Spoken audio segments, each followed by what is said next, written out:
just wrapped production. And now we're gonna go find a corner in this apartment complex to go sit down and talk about the past 3 days, 3 months, and 3 years. The car survived, which was sketch on the starting point. To get to even the 5 start. minutes in and almost caught on fire. Nice. Where'd you say this little spot was? Straight ahead. Straight ahead, okay. I'll let the keymaster. Oh, look at that. I don't know about you, but I certainly cooked alive in that thing. Dude, you were running, like that thing has no AC and you're having to blast that fan constantly and just bringing in that hot engine air in the desert where it's probably like 90 to 100 degrees. Yeah, so that car has no AC and it's just 110 degrees in that box the whole time. So I'm sweaty, I stink. I only washed my hands because this guy made me shove my hands in charcoal and that was about it. Yeah. Otherwise, we're like, look at his face. Zoom in on his face, crop in. Oh. Yeah, look at his face. This isn't also your outfit. You had a black turtleneck on as well. Actually, That seems like your fault. You designed the outfit.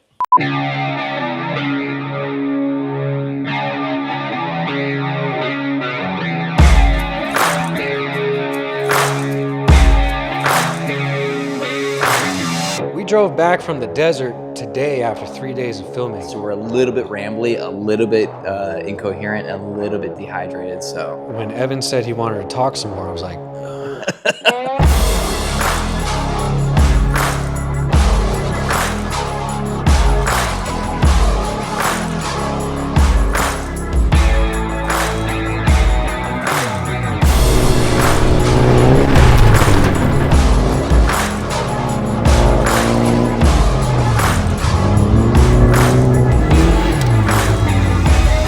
I like that one.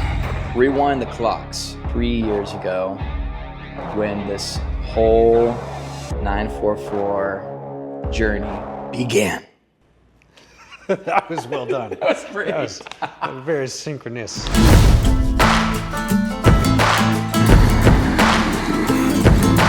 My name's Nick. I don't do tests. I wing it on the first try. So let's see what we can. So 3 years ago, we made that first film in the rain. Yeah, that was wildly moody. And at first I was like, why am I sitting on this hood? You know? Why am I posing? With the light just being Yeah, right through the crotch. All those shots turned out so well. And then we went and did Where To Next with Brock. Yeah, because I don't have life insurance yet. His filming escalated. My work changed and I went to North Carolina. So we broke up for quite a while. And then I blew up the motor twice. And that car sat away. I built the Boxster and said, hey, Evan, I'm gonna drive it 7,000 miles to come find you. Yeah. And so then he stood in his shorts in the freezing cold water. You crazy stuff for the stuff that you love.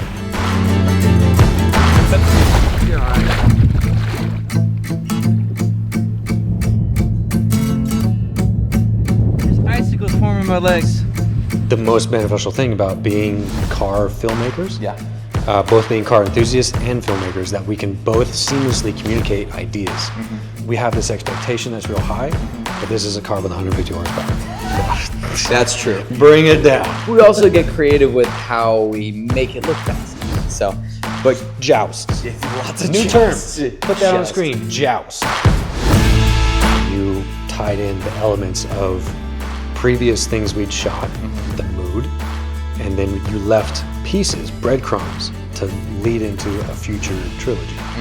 Yeah. That's the way I see what you did. Yeah. Each one built upon itself. Like the last one we did with Barrel Watch was all snow, ice, water and ice. Still moody and dark and brooding. Extremely. Now this one's all focused on like fire and ash. Brand new watch that we're filming for. Yeah. Just get toasted. Yeah, buddy. Working to find all these pieces to make this story come together. Not just physical car pieces, but the people bringing the car to Daniel and Zach so they can work on it. And then you coming out to Arkansas and finding out that their whole business was based off of what we shot on the beach. Like they started their whole business because they saw that car drifting around on the sand, being all lifted, and Evan being shocked as we were eating lunch at Daniel's house.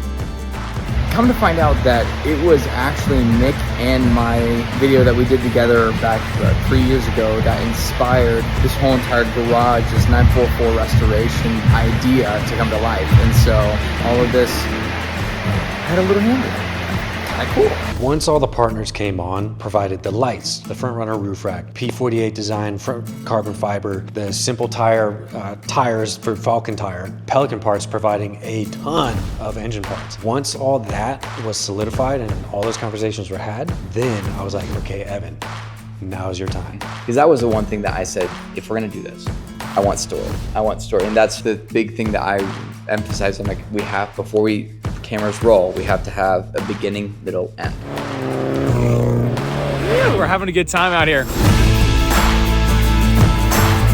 Me coming from like my love for cinema, and you also have a deep love for cinema as well, hence why like this car is heavily inspired by, like, you know, the Batman, Deathproof, exactly, very Country for Old Men. Like, we wanted this car.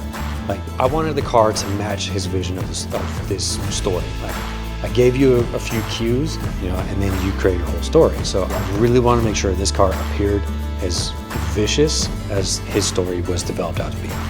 Griffin and the crew came on board, and Cue Griffin and the crew. oh my word. Look who decided to show up!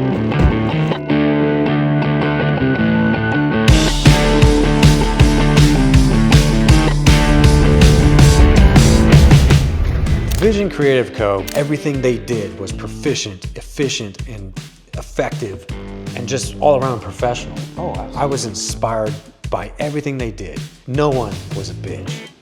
No. And then we had Patty with FPV, he came on board. Then we had Levi with the Inspire drone. Exactly, and we had Tucker with the, you know, the just send it visuals. And then, like, he was as jazzed as anybody. His energy was unparalleled. So we're gonna get dirty this trip for sure. Yeah. Maybe kiss his bumper a few times, we'll see. I hope so. Yeah. I got a new camera, I gotta get dirty. So. Okay, I'm all game for that. I think your cameras are amongst the dirtiest. Fun story about this guy in this exact lake bed about 2 years ago. Was it 2 years ago? Or was it last year? No, it was 2. When you got hit by a car? Oh, that was this year. Last year was King of the Hammers here.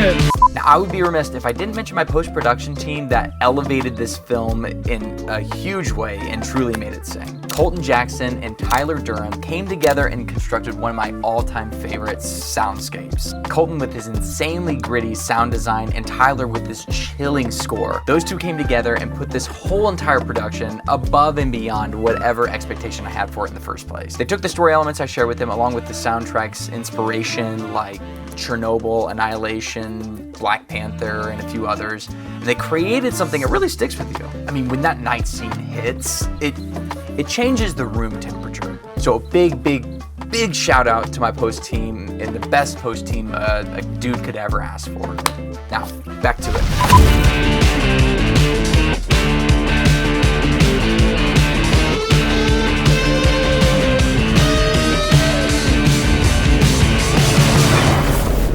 Where we went, though, Yeah. where you guys went, is a legendary place. Yeah. It's Johnson Valley, California.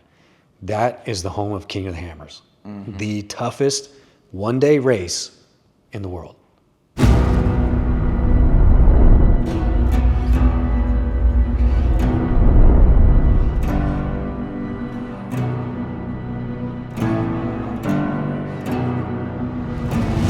This map actually is of Johnson Valley. Yeah. This is one of our props that we had up on the rock, up on top. We were gonna use a napkin.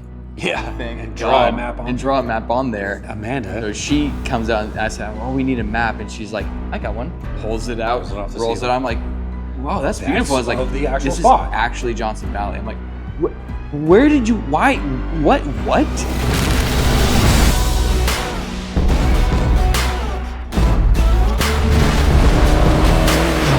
I finished the car literally 3 hours before I got there.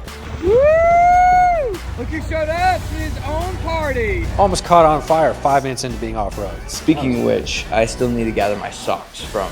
There are socks jammed into the battery tray because the battery broke the mount in the washboard. It broke it out in 5 minutes in.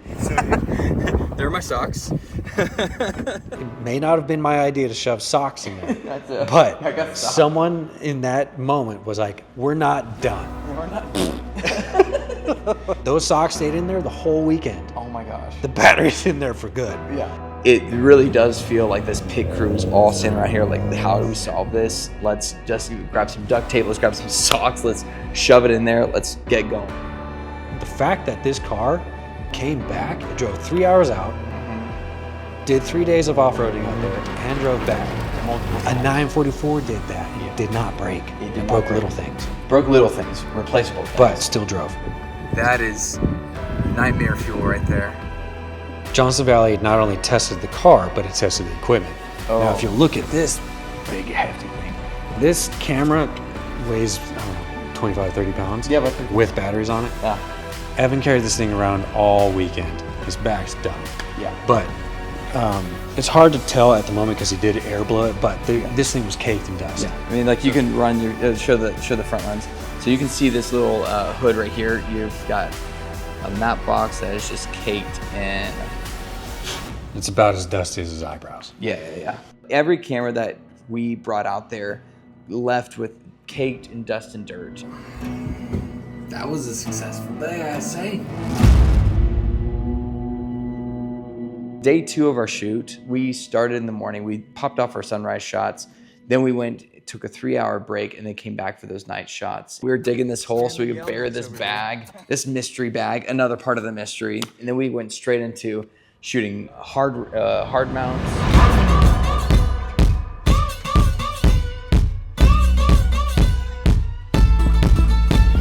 Shooting the hard mounts is really cool. Yo, oh my gosh, well, The hard mounts add so much. out. Oh, yeah. He's got it dialed as far as like how to, it's like, all right, where are we mounting? All right, here. Okay, cool. He just And all the guys know exactly, it's like scalpel, this and that, and then everybody knows, and they just assemble and Tetris this thing. It's like the Lego movies, like, it's done.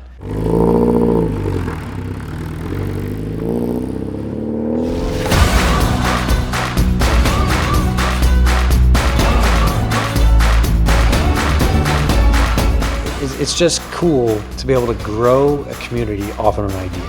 And if you don't resonate with it, it's not for you.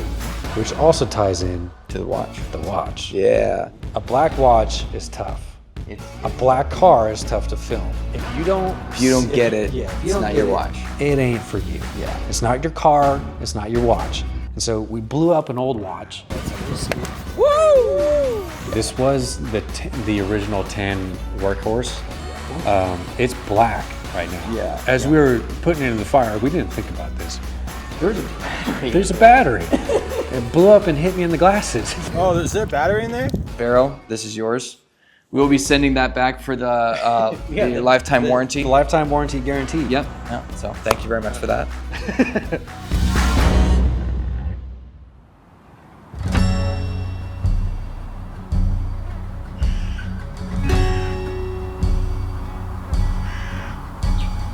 Now let's talk about this abandoned town. So Evan wanted a junkyard. Yeah, I wanted originally a junkyard. And it made sense.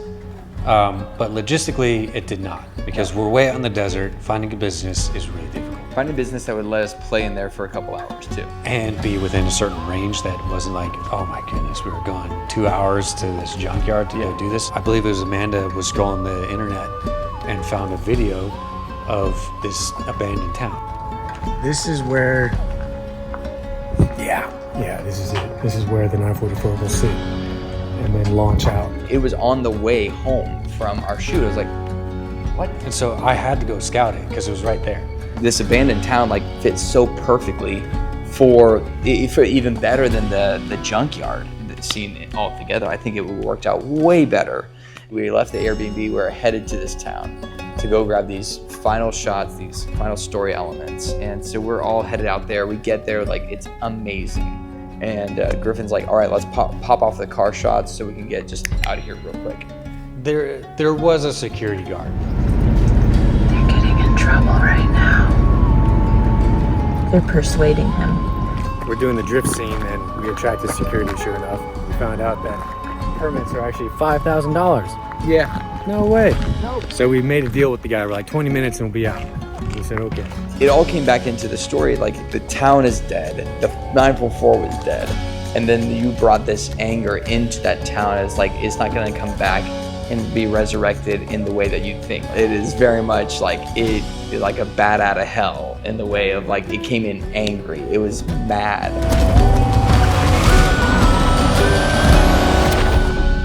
We just wrapped in this abandoned town. Holy moly, there was no time for me to capture like, oh, here's our setting up our shot, because right when we pulled off our first shot, we basically got kicked out.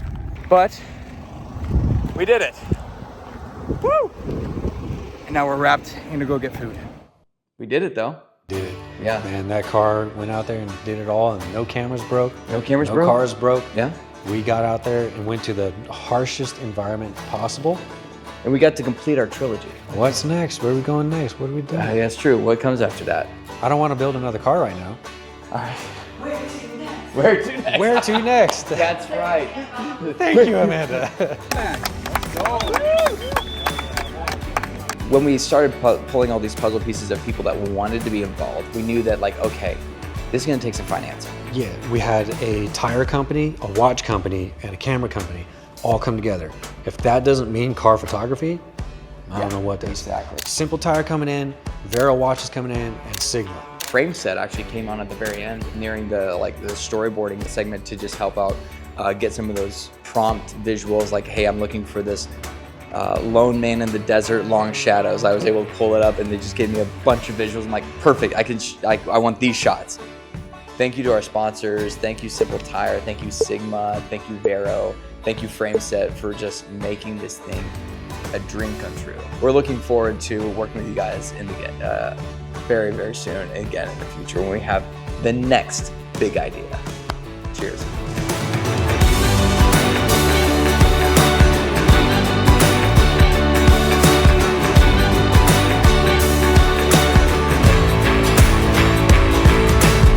We sat here for way longer. We sat here for 2 hours. Two? 2.